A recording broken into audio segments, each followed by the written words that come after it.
Hello बच्चों, आज हम लोग जो टॉपिक शुरू करने जा रहे हैं वो है इलेक्ट्रोस्टैटिक। और इलेक्ट्रोस्टैटिक में जो फर्स्ट चैप्टर है अकॉर्डिंग टू एनसीईआरटी वो है इलेक्ट्रिक चार्जेस एंड फील्ड। तो आज हम लोग डिस्कस करेंगे in depth what is electric charge and what is electric field. ठीक है, तो एक्चुअली इलेक्ट्रोस्टैटिक और इलेक्ट्रोमैग्नेटिज्म ये दो टॉपिक बनते हैं, जिसमें से पहला टॉपिक हम लोगों का है इलेक्ट्रोस्टैटिक, उसको हम लोग डिस्कस करने जा रहे हैं आज।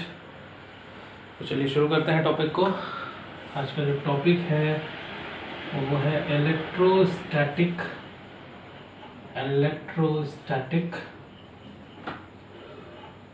और इलेक्ट्रोस्टैटिक में अकॉर्डिंग टू एनसीईआरटी चैप्टर 1 जो है उसका नाम है electric charges and field. Okay, electric charges and field. So सबसे पहले हम लोगों को बात करनी है what is electric charges. What is electric charges. See, ये सारी चीज़ें आप लोग बचपन में भी पढ़ चुके होंगे, बहुत पहले 7th 6th 8th में, कि जब हम लोग ग्लास की रॉड को वुलन से रब करते हैं, जब हम ग्लास की रॉड को वुलन से रब करते हैं और प्लास्टिक की स्केल को अगर आप अपने हेयर्स पे रब करो, उसके बाद छोटे छोटे कागज़ के टुकड़ों पे अगर वो आप स्केल लाओ तो वो जो है अट्रैक्ट कर लेते हैं उन छोटे छोटे कागज़ के टुकड़ों को। इस तरीके की जो फोर्स ऑफ अट्रैक्शन होती है, मतलब जो प्लास्टिक की स्केल को आपने अपने बालों पे रब किया, उसके बाद वो जो छोटे छोटे कागज़ के टुकड़े हैं उनको वो जो प्लास्टिक की स्केल है वो अट्रैक्ट कर लेती है। तो क्यों अट्रैक्ट करती है? ऐसा कौन सा फोर्स है जिसकी वजह से वो कागज़ के टुकड़े स्केल में चिपक जाते हैं, अट्रैक्ट हो जाते हैं? देयर इज़ अ साइंस, कोई ना कोई कारण होगा जिसकी वजह से वो कागज़ के टुकड़े जो हैं वो स्केल पे चिपक जा रहे हैं। इस तरीके की फोर्स को हम कहते हैं इलेक्ट्रोस्टैटिक फोर्स ऑफ अट्रैक्शन। ठीक है, तो हम लोग बात करने जा रहे हैं इलेक्ट्रिक चार्जेस। ठीक है, इस तरीके के चार्जेस जो कि रब करने से जनरेट होते हैं वो चार्जेस क्या कहलाते हैं? वो चार्जेस कहलाते हैं static charges. Static charges, static charges मतलब रुका हुआ, स्टेशनरी। देखो, जो इलेक्ट्रोमैग्नेटिज्म है, अभी हम लोगों का टॉपिक जो है वो है इलेक्ट्रोस्टैटिक चैप्टर हम लोग कर रहे हैं। इलेक्ट्रोमैग्नेटिज्म में जो हम लोग चार्जेस की स्टडी करेंगे वो हम लोग करेंगे चार्जेस इन मोशन। बेसिकली जो इलेक्ट्रिक करंट है, what is electric current? It is nothing, it is only the rate of flow of charge. Rate of flow of charge मतलब कितना चार्ज पर यूनिट टाइम में flow किया किसी circuit में, that is the electric current. Flow किया मतलब charge क्या है? मोशन में है। तो जो चार्ज मोशन में है, फ्लो कर रहा है, उसकी जो भी स्टडी हम लोग करेंगे वो हम लोग करेंगे इलेक्ट्रोमैग्नेटिज्म में। इलेक्ट्रोस्टैटिक में हम लोगों को जो भी स्टडी करनी है वो हम लोगों को स्टेशनरी चार्ज की करनी है, मतलब चार्ज जो है वो रुका हुआ है। ठीक है, तो जो स्टेशनरी चार्जेस हैं वो बाय नेचर रबिंग से, दो मटेरियल को जब हम रब करते हैं तो वो चार्जेस जनरेट होते हैं। और ये चार्जेस पॉजिटिव हैं या नेगेटिव इसके बारे में कोई आइडिया नहीं। एक साइंटिस्ट थे बेंजामिन फ्रैंकलिन, उन्होंने इन चार्जेस के बारे में आइडिया दिया और वो पहले साइंटिस्ट थे जिन्होंने चार्जेस को क्लासिफाई किया as positive charge and negative charge. अब ये पॉजिटिव और नेगेटिव चार्ज क्या है? एक को उन्होंने बोला प्लस क्यू और एक को उन्होंने बोला माइनस क्यू। ठीक है, पॉजिटिव और नेगेटिव ये क्या चार्ज का रिप्रेजेंटेशन है। तो फ्रैंकलिन ने इनको पॉजिटिव और नेगेटिव क्यों कहा? एक्चुअली उन्होंने जब चार्जेस को डिस्कवर किया, उन्होंने जब स्टैटिक चार्जेस की डिस्कवरी की तो उन्होंने ये देखा कि चार्जेस दो तरीके के हैं, एक जो अट्रैक्ट करते हैं, एक जो रिपेल करते हैं।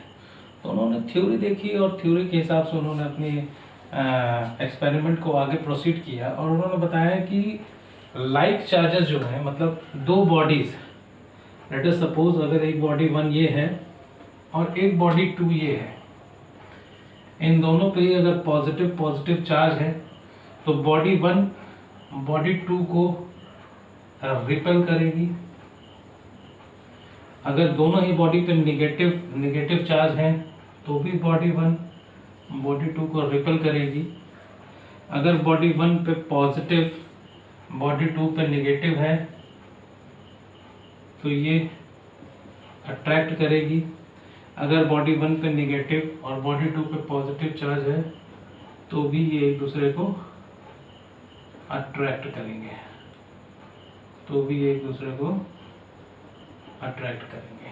ठीक, ये सारी कैलकुलेशंस फ्रैंकलिन ने अपने एक्सपेरिमेंट के बिहाफ पे बताई। अच्छा, ये सारी चीज़ें आप लोग बहुत छोटी क्लासेस में पढ़ चुके हो already, 9th 10th 6th 7th 8th charges के बारे में आपको बहुत पहले से पढ़ाना शुरू कर दिया जाता है। ठीक है, तो ये सारी नई चीज़ें नहीं है, ये सारी आप पहले से जानते हो। अभी हम लोगों को जो जानना है वो ये जानना है, जो भी चीज़ें हम लोगों को जाननी है वो ये जाननी है कि चार्जेस, इलेक्ट्रिक चार्जेस जो हैं बेसिकली जो स्टेशनरी इलेक्ट्रिक चार्जेस हैं, ठीक है, जो स्टेशनरी इलेक्ट्रिक चार्जेस हैं उनके बीच में किस तरीके का फोर्स लगता है। ठीक, ये नई चीज़ है। तो इलेक्ट्रिक चार्जेस के बारे में आप ऑलरेडी जानते हो, बहुत सारी चीज़ें जानते हो, इसके बारे में जानना कुछ नया नहीं है। इनके बीच में फोर्सेस कैसी लगती हैं और फील्ड कैसी जनरेट होती है, मेन बेसिक जो है वो फील्ड नई चीज़ है, फील्ड आपको नया पढ़ना है। ठीक है, तो चलिए समझते हैं इसको। लेट अस सपोज कि एक पॉजिटिव चार्ज है Q, ठीक है, और एक दूसरा पॉजिटिव चार्ज है पॉजिटिव Q। अगर ये एक पॉइंट चार्ज है, सेकेंड वन ये भी पॉइंट चार्ज है, ठीक है, और इन दोनों की सेंटर टू सेंटर जो डिस्टेंस है, let us suppose it is r, that is small r। ठीक है, ये ध्यान रखिएगा कि इसके सेंटर टू सेंटर ये डिस्प्लेसमेंट है, ठीक है, which is a vector quantity. Let us suppose कि ये एक r डिस्प्लेसमेंट की पोजीशन पर दोनों सिचुएटेड हैं। तो एक साइंटिस्ट थे कूलॉम, उन्होंने ये बताया, एक साइंटिस्ट थे कूलॉम, ठीक है, उन्होंने ये बताया कि अगर पॉजिटिव चार्ज है तो ये दोनों के बीच में ये दोनों ही एक दूसरे को रिपेल करेंगे। ये तो फ्रैंकलिन ने ही बता दिया था और ये आप पहले से भी जानते थे। कूलॉम ने ये बताया कि अगर ये पॉजिटिव चार्ज है और ये पॉजिटिव चार्ज है तो ये दोनों एक दूसरे को रिपेल तो करेंगे, लेकिन कितने फोर्स से करेंगे, उस फोर्स का मैग्नीट्यूड क्या होगा, उस फोर्स की डायरेक्शन क्या होगी, क्योंकि फोर्स एक वेक्टर क्वांटिटी है। तो कूलॉम ने ये बताया कि अगर इसको हम चार्ज 1 कह दें और अगर हम इसको चार्ज 2 कह दें, तो कूलॉम ने ये बताया कि जो चार्ज 1 है वो चार्ज 2 को कितने मैग्नीट्यूड के फोर्स से रिपेल करेगा और किस डायरेक्शन में रिपेल करेगा। ये दोनों चीज़ें कूलॉम लॉ ने बताई। ठीक, फ्रैंकलिन ने सिर्फ ये बताया था कि अगर दो पॉजिटिव चार्ज हैं तो वो एक दूसरे को रिपेल करेंगे, या अगर एक पॉजिटिव है एक नेगेटिव है तो वो दोनों एक दूसरे को अट्रैक्ट करेंगे, लेकिन कितने फोर्स से रिपेल करेंगे, कितने फोर्स से अट्रैक्ट करेंगे, उसका मैग्नीट्यूड क्या होगा, उसकी वैल्यू क्या होगी, उसकी डायरेक्शन क्या होगी, इन सारी चीज़ों के बारे में फ्रैंकलिन ने कोई भी बात नहीं की थी। तो कूलॉम्स का जो लॉ है वो इसीलिए इम्पॉर्टेंट हो जाता है क्योंकि जो बातें फ्रैंकलिन ने नहीं बताई थी वो सारी बातें कूलॉम्स लॉ ने बताई। कूलॉम ने ये कहा कि अगर एक प्लस क्यू चार्ज है जो कि दूसरे प्लस क्यू चार्ज से r डिस्प्लेसमेंट की दूरी पर सिचुएटेड है, तो उन्होंने कहा कि जो प्लस Q1 चार्ज है ये अपने लाइन ऑफ एक्शन पे एक फोर्स लगाएगा, ये फोर्स होगा force on two due to one, ठीक है, और सेम रिपल्सिव फोर्स, ये भी पॉजिटिव है ये भी पॉजिटिव है, तो ये जो फोर्स होगा ये इन नेचर होगा रिपल्सिव, ये रिपल्सिव फोर्स होगा, और जितना फोर्स से ये चार्ज 1 चार्ज 2 को रिपल करेगा उतने ही फोर्स से अपोजिट डायरेक्शन में चार्ज 2 चार्ज 1 को रिपल करेगा। मतलब चार्ज 2 भी अपने लाइन ऑफ एक्शन पर एक फोर्स लगाएगा, और अगर हम इसको कहें कि फोर्स ऑन 1 ड्यू टू 2, ठीक है, चार्ज 2 जो है वो चार्ज 1 पे एक फोर्स लगाएगा और वो फोर्स कहलाएगा फोर्स ऑन 1 ड्यू टू 2, और ये भी इन नेचर रिपल्सिव फोर्स ही होगा, ये भी इन नेचर रिपल्सिव फोर्स ही होगा, ठीक है। तो ये जो फोर्स है, फोर्स तो वेक्टर क्वांटिटी होती है, ये हम लोग पहले से जानते हैं, फोर्स में मैग्नीट्यूड और डायरेक्शन दोनों होता है।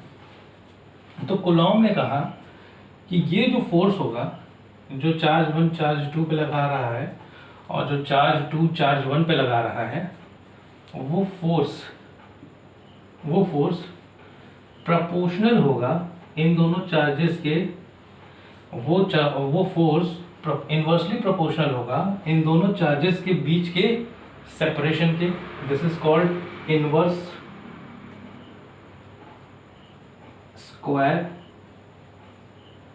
लॉ, ठीक है, this is called inverse square law, ठीक है।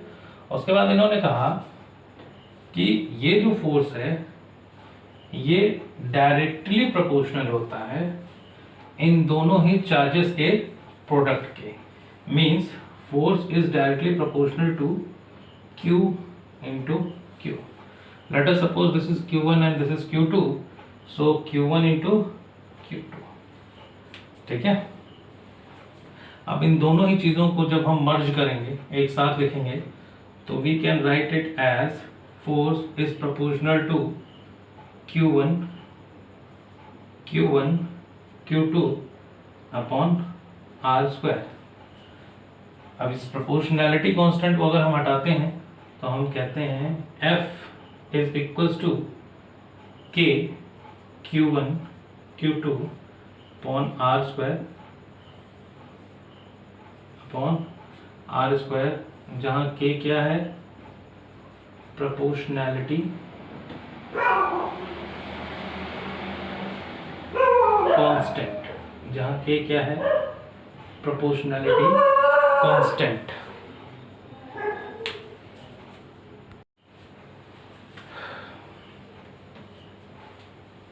F is equal to K Q1 Q2 upon R², जहाँ K क्या है, प्रोपोर्शनैलिटी कांस्टेंट, ठीक है। अब एक्चुअली जो K है वो एक्सपेरिमेंटली देखा गया कि K की वैल्यू जो है वो 1/4 पाई एप्सिलॉन नॉट के इक्वल होती है, और इसकी वैल्यू होती है 9 × 10⁹, इसकी वैल्यू होती है 9 × 10⁹ न्यूटन मीटर स्क्वायर पर कूलॉम स्क्वायर। और ये जो वैल्यू है ये एक्चुअली ओनली फॉर एयर और वैक्यूम के लिए डिफाइंड है। ये जो एप्सिलॉन नॉट है एक्चुअली ये होती है परमिविटी ऑफ द मीडियम, परमिविटी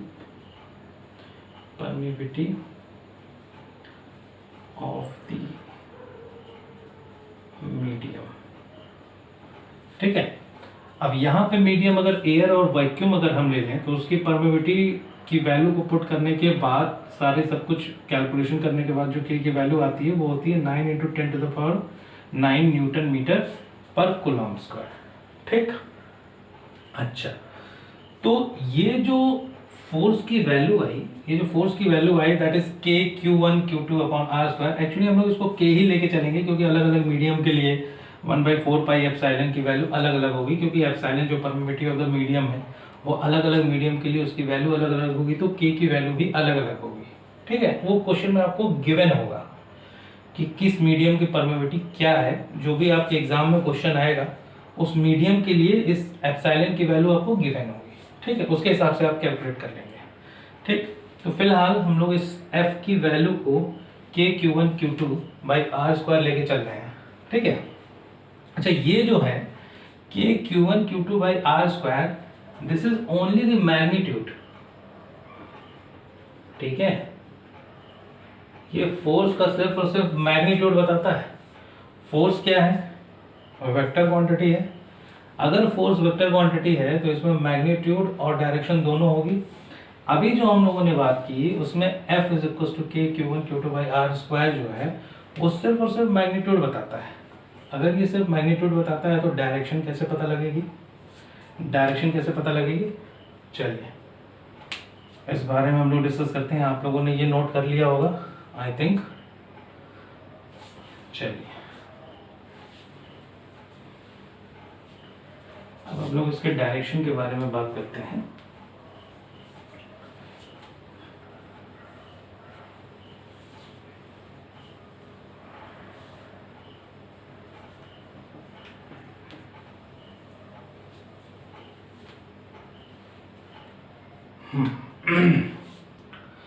अगर हम लोगों ने एक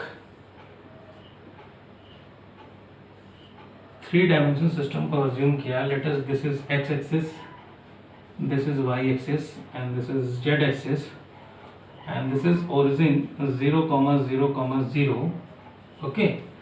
और जो दो चार्जेस अभी अभी हम लोगों ने अज्यूम किए थे, let us suppose this is plus q1 and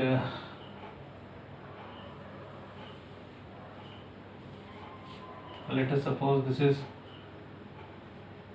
plus q2, okay, and this is your position vector r1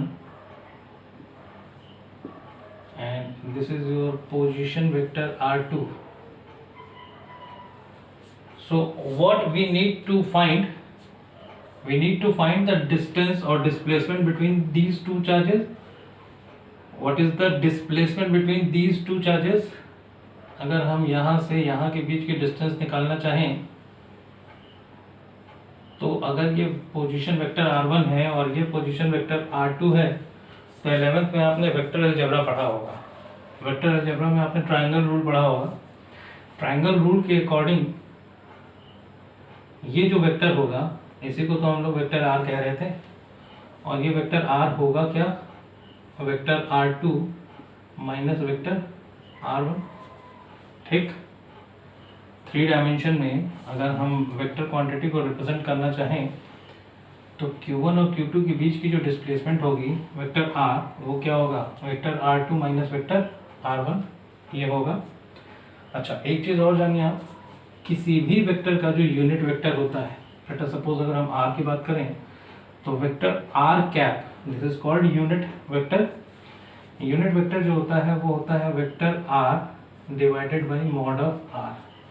तो किसी भी वेक्टर का जो यूनिट वेक्टर होता है this is called unit vector, ठीक है। इसको हम लोग यूनिट वेक्टर कहते हैं। किसी भी वेक्टर का जो यूनिट वेक्टर होता है वो क्या बताता है? It shows direction, it shows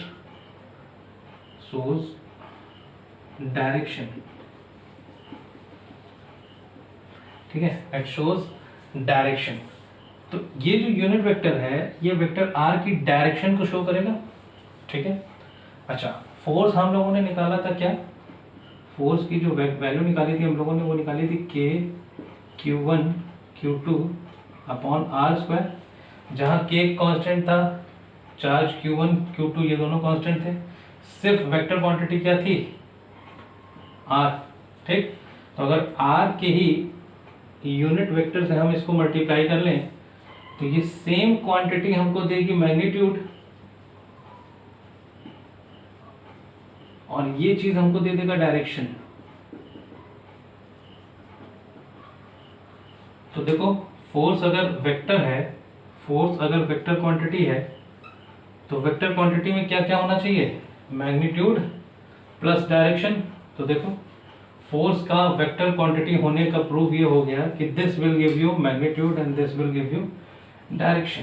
ठीक है, तो अगर r is equal to vector r upon r है यहां से, तो force is equal to k q1 q2 upon mod of r2 minus r1 का square into r2 minus r1 upon mod r2 minus r1। ये क्या लिखा गया है, ये एक्चुअली वेक्टर r को इक्वलाइज किया गया है r2 माइनस r1। तो यहाँ जो वेक्टर r है इसकी वैल्यू रख दी गई है, वेक्टर r की वैल्यू रख दी गई है r2 माइनस r1। देखो वेक्टर r का स्क्वायर है, अगर आप उसमें मॉड लगा के स्क्वायर करते हो तो उसमें कोई फर्क पड़ने वाला नहीं है। ठीक है, अब r2 माइनस r1 मॉड का स्क्वायर और ये r2 माइनस r1 का स्क्वायर, तो यहाँ से अगर आप फोर्स की बात करें तो ये हो जाएगा k q1 q2 upon mod of r2 vector r2 minus vector r1 का cube into vector r2 minus vector r1। ये क्या होगा, सॉरी